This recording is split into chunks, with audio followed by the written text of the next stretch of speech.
So today we're doing a deep dive into Misfits Market.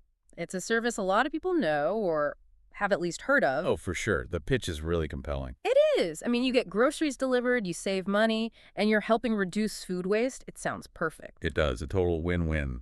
But when you start to, dig a little deeper, you find these really weird patterns. The user reports are all over the place, and the business model has some quirks. And that's what we need to unpack.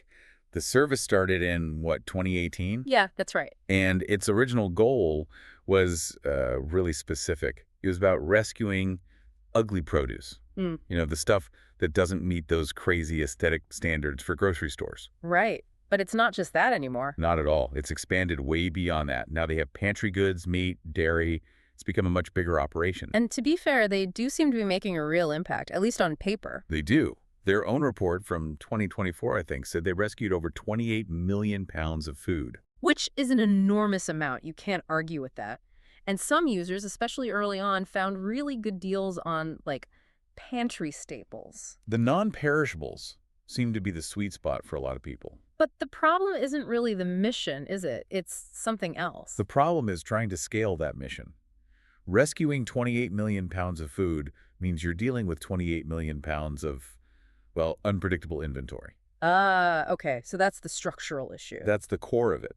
The moment they tried to become a reliable, full-service grocer, the very thing that made them special rescuing surplus food created all this friction for the customer. So the noble goal of rescuing food is the direct cause of the service being so inconsistent. Exactly. It's baked right in. And that explains so much of what people complain about. It's not just bruised apples or rotten lettuce. No, it goes beyond that. You see all these reports about logistics breaking down, ice packs completely melted, boxes showing up days late, items just missing entirely. Right. And that logistical chaos just eats away at the whole savings argument.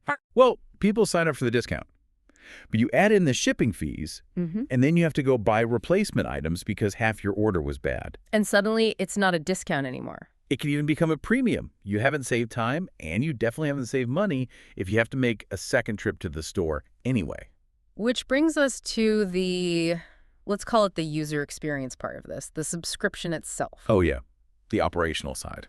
Because their stock is based on surplus, things are constantly sold out. So meal planning is, basically impossible. Nightmare, yeah. But it's more than that.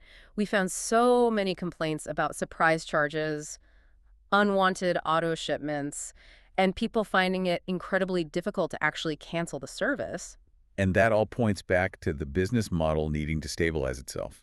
If your supply chain is totally unpredictable, you have to make your revenue predictable. So you lock people into subscriptions. You have to. That's the only way to manage the chaos on the back end. There was one user quote that really just summed it all up.